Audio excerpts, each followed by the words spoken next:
All right, so this is going to be a slightly different video than I normally make. A lot of times it's unboxing videos. A lot of times, a couple times I've done playthroughs of um, solo modes that I created or enhanced from what existed in games. And I really enjoy doing that. But, you know, going through my game collection recently, and listening to other YouTubers and just looking at the market in general, I always wonder, we get fed as gamers, as board gamers, or pretty much anybody in any hobby, we get fed so much marketing and I don't know, they call it FOMO, right? Where there are just some cool things that are out. Now, one of the unboxings that I just recently did was for Everdell Emerald. I got caught in that because I'm a huge Everdell fan. Tabletop Tycoon is not poor.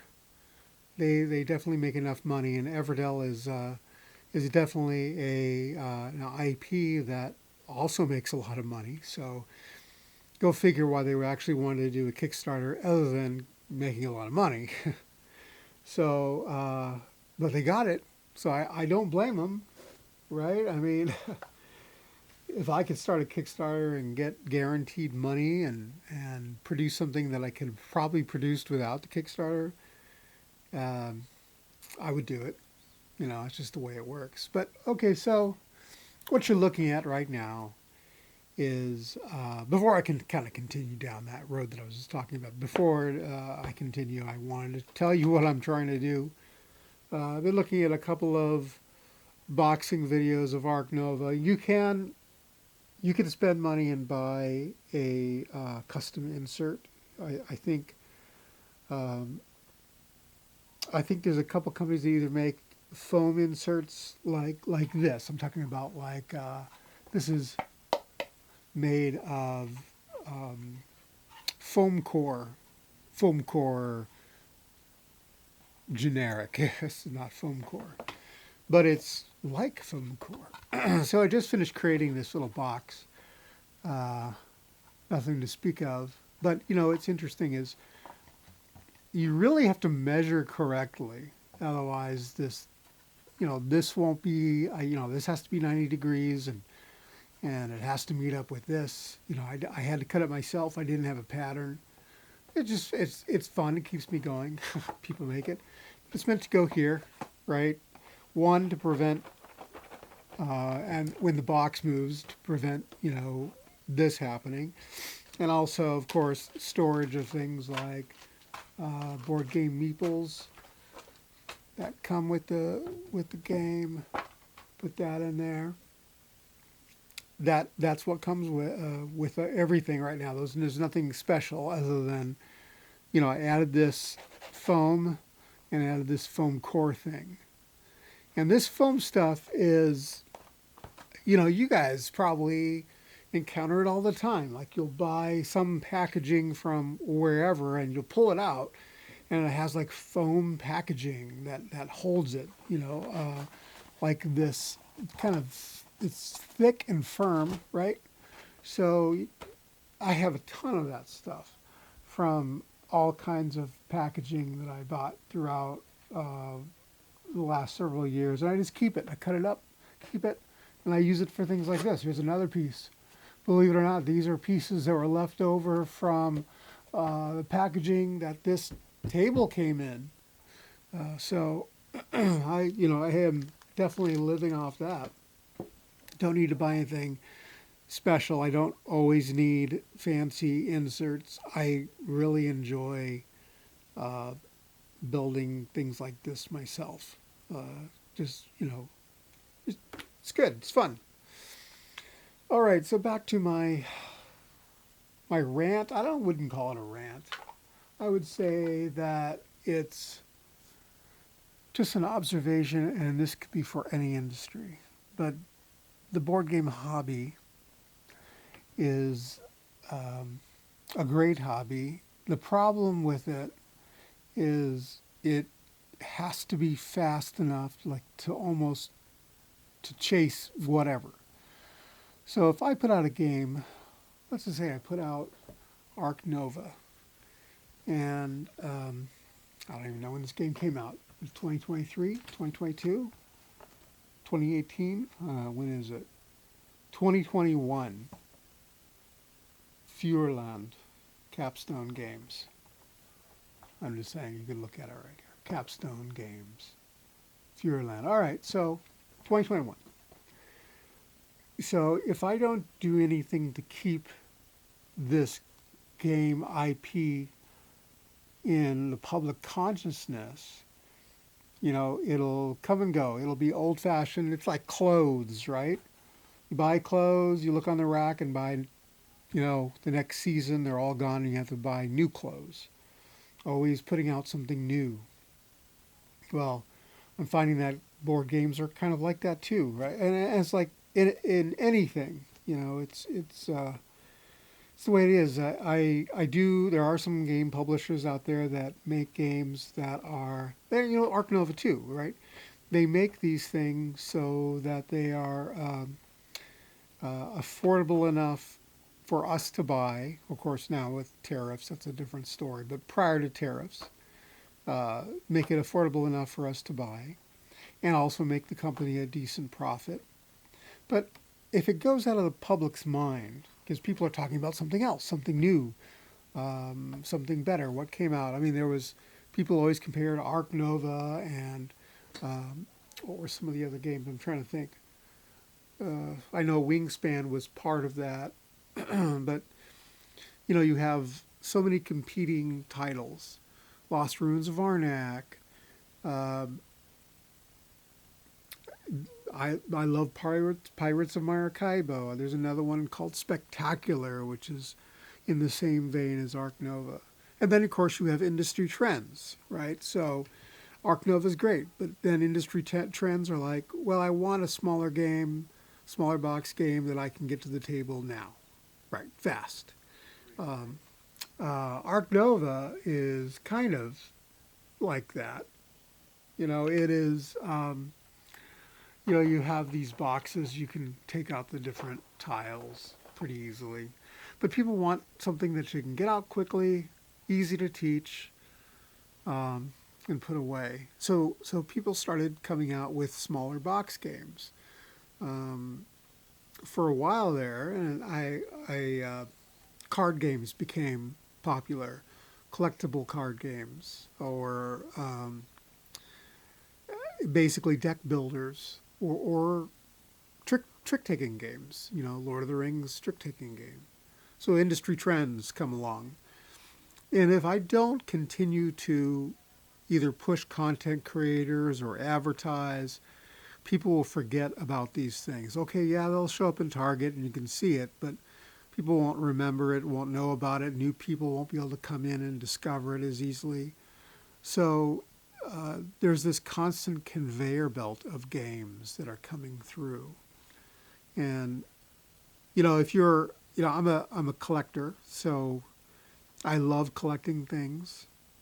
And board games are one of the things I'm collecting now, of course. And in a year and a half, I've amassed a collection of over 100 games. So it's quite a bit of an investment, if you want to call it an investment.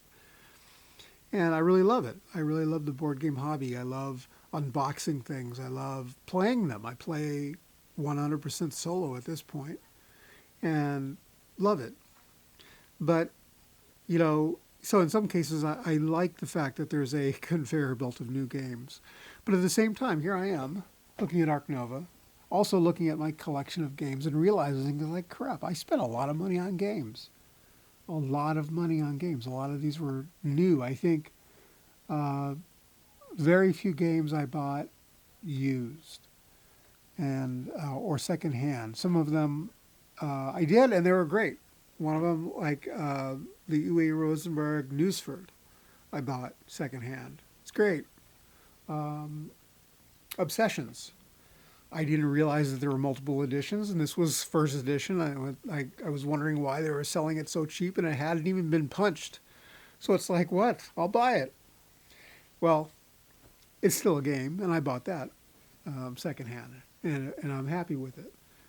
I would say of the 100 games, I have started each one, but I have not completed each one. In fact, I'm hoping to eventually record me playing each and every game that I have, uh, and most of them are all of them actually can be played solo. So it's you'll be seeing solo gameplay for me. That's what I really enjoy. So back to the topic. Conveyor belt got to be in the hearts and minds of people, but we get so much stuff thrown at us, and sometimes we just need to stop and play with what we have. I mean, there's so many games that come out every year. Thousands of games. Some of them are, it's like the video game industry was or is still.